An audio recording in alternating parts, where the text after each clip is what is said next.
एक बार की बात है, एक गांव में बल्लू नाम का आदमी रहता था। एक दिन अचानक से उसकी तबीयत खराब हो जाती है। हाय मर गया, अरे कोई है, अरे भाई बचाओ, मेरे सीने में बहुत ही दर्द हो रहा है रे, हाय कोई है, अरे कोई मेरी मदद करो। तभी राघव और ललिया उसके घर के आगे से गुजर रहे होते हैं। तभी उन्हें बल्लू के चीखने की आवाज सुनाई पड़ती है। अरे भाई ललिया, लगता है बल्लू किसी परेशानी में है, चलो हमें उसकी मदद करनी होगी। फिर वो दोनों भागते हुए उसके घर जाते हैं।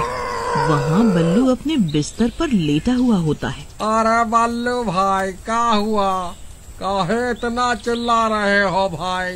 अरे मर गया रे भाई, मेरे सीने में बहुत ही दर्द हो रहा है, मुझे जल्दी से अस्पताल ले चलो, नहीं तो मुझे दिल का दौरा पड़ सकता है भाई। अरे बेवकूफ, इतना शोर मत मचा, तुझे कोई दिल का दौरा नहीं पड़ने वाला।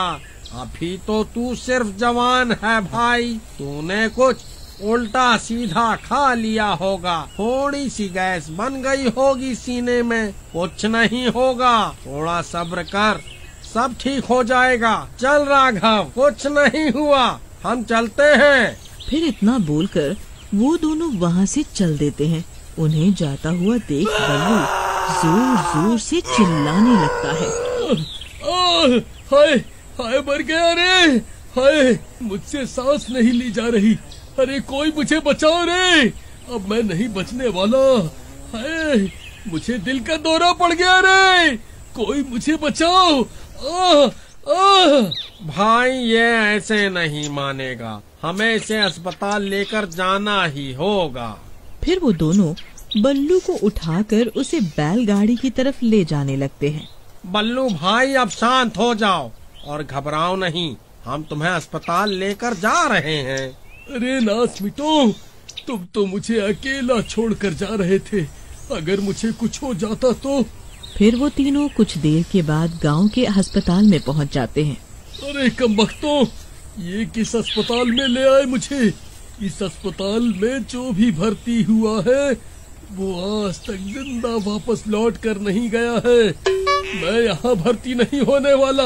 अरे बल्लू भाई, अब ज्यादा दिमाग खराब मत करो, भर्ती होना है तो यहीं हो जाओ, यहाँ दूर दूर तक और कोई अस्पताल नहीं है भाई। फिर वो दोनों बल्लू को उठाकर अस्पताल के अंदर ले जाते हैं। वहाँ उन्हें एक नर्स मिलती है। नर्स मैडम, ये हमारा दोस्त है, इसे सीने में दर्द की शिकायत है, आप कृपया इसे यहाँ भर्ती कर लीजिए। हाँ, क्यों नहीं, यही तो हमारा काम है। फिर बल्लू उस अस्पताल में भर्ती हो जाता है। उस अस्पताल में उसके अलावा कोई भी मरीज नहीं होता। फिर नर्स बल्लू को कुछ दवाइयाँ खाने को देती है। लो बल्लू जी, ये दवा ले लो, इससे आपको आराम मिल जाएगा।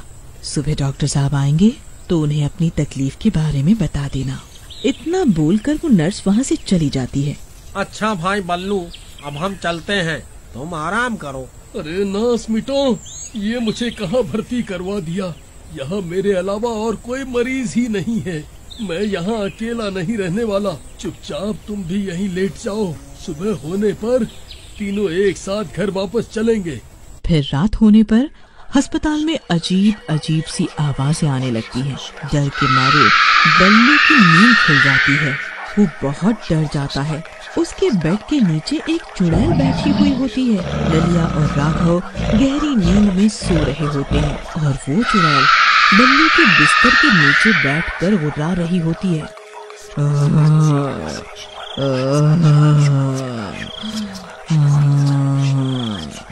अरे मर गया रे, ये कैसी अजीब अजीब सी आवाजें हैं भाई, मुझे तो पहले से ही इस अस्पताल पर शक था, अब क्या करूं? अरे नास बेटो, उठो, जल्दी उठो, घोड़े बेचकर सो रहे हो क्या? अरे कमबख्तों, जल्दी उठो। फिर बल्लू के चिल्लाने पर ललिया और राघव उठ जाते हैं। अरे बल्लू भाई, अब तो नर्स मैडम ने तुम्हें दवाई भी दे दी, अब क्यों शोर मचा रहे हो भाई? चुपचाप सो क्यों नहीं जाते? अरे भाई, मुझे डरावनी डरावनी आवाजें सुनाई दे रही हैं, मैं क्या करूं? तभी वो चुड़ैल गुर्राने लगती है।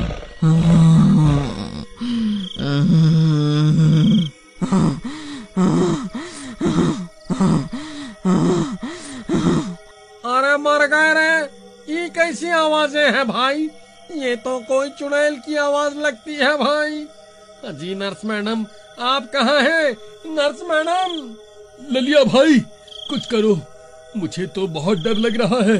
फिर राघव की नजर बल्लू के बिस्तर के नीचे पड़ती है और उसके होश उड़ जाते हैं। डर के मारे वो कांपने लगता है। राघव भाई, अब तुम्हें क्या हो गया? तुम्हें भी दिल का दौरा पड़ गया क्या? अरे भाई, जल्दी से बल्लू के बिस्तर के नीचे देखो भाई। फिर ललिया झांक कर बल्लू के बिस्तर के नीचे देखता है। अरे मर गए रे, ये तो चुड़ैल है। अरे भागो रे! अरे भागो रे भागो, अपनी जान बचाकर भागो।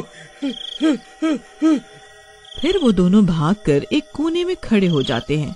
अरे नास मिटो, ऐसा क्या देख लिया मेरे बिस्तर के नीचे? अरे बल्लू भाई, तुम्हारे बिस्तर के नीचे तो एक चुड़ैल बैठी हुई है। अरे मर गया रे। आई मम्मी, बचाओ, मैं कहाँ जाऊँ? अरे भाई, मुझे बचाओ। बल्लू भाई, बिस्तर से नीचे मत उतरना, वरना ये चुड़ैल तुम्हारी टांग पकड़ लेगी।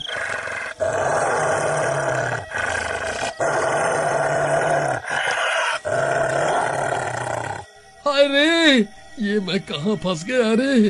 हाय, आज मैं नहीं बचूंगा। हाय, अरे नर्स जी, आप कहाँ हैं? जल्दी आइए नर्स जी, ओ नर्स जी। तभी वो चुड़ैल बिस्तर के नीचे से निकल जाती है।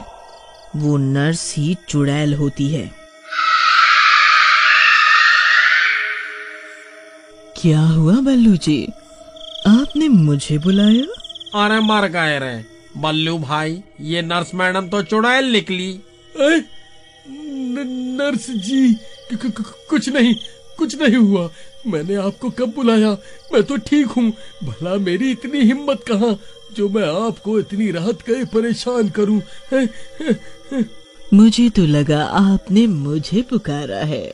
नहीं नर्स जी, आपने जो मुझे दवाई दी थी उससे मैं बिल्कुल ठीक हो गया हूँ। अब आपको मेरे लिए परेशान होने की कोई जरूरत नहीं है। अब आप भी आराम कर लीजिए। ठीक है बल्लू जी, मैं यहीं बाहर ही हूँ। आपको कोई भी तकलीफ हो तो आप मुझे बुला लेना। जी ठीक है नर्स जी। अरे नास मिटाओ, मेरा मुंह क्यों देख रहे हो? जल्दी पीछे के रास्ते से निकालो। मैंने तो पहले ही कहा था, ये अस्पताल ठीक नहीं है। फिर वो तीनों पीछे के दरवाजे से भागने लगते हैं। अरे भागो रे, अपनी अपनी जान बचाकर भागो। ये तो भूतिया अस्पताल निकला। अरे भागो रे, अपनी अपनी जान बचाकर भागो। अरे भागो रे भागो, अपनी जान बचाकर भागो। फिर वो तीनों उस अस्पताल से अपनी जान बचाकर भाग जाते हैं। तभी उस चुड़ैल को उनकी आवाजें आ जाती है और वो भी उनका पीछा करने लगती है। तभी बाहर दिन निकल आता है और वो चुड़ैल सूरज की रोशनी की वजह से अस्पताल से बाहर नहीं निकल पाती। अरे बच गए रे, बच गए। आज तो बाल बाल बचे भाई। मैं तुम्हें नहीं छोड़ूंगी। एक बार रात तो होने दो, फिर तुम्हें मजा चखाऊंगी। मेरे अस्पताल से कोई भी मरीज आज तक जिंदा नहीं लौटा है। तुम भी नहीं बचोगे। तुम भी नहीं बचोगे। अरे ललिया भाई, ये चुड़ैल हमें नहीं छोड़ेगी भाई। डरो मत भाई, ये सूरज की रोशनी में अस्पताल से बाहर नहीं आ सकती। चलो, हमें अभी यहाँ से निकलना होगा। फिर वो तीनों किसी तरह वापस अपने गांव आ जाते हैं और फिर कभी भी उस अस्पताल की तरफ पलट के नहीं जाते। क्यों भाई बल्लू, कोई तकलीफ हो तो तुम्हें उस अस्पताल में भर्ती करवा दे भाई। अरे कमबख्त, ज्यादा मजाक मत कर।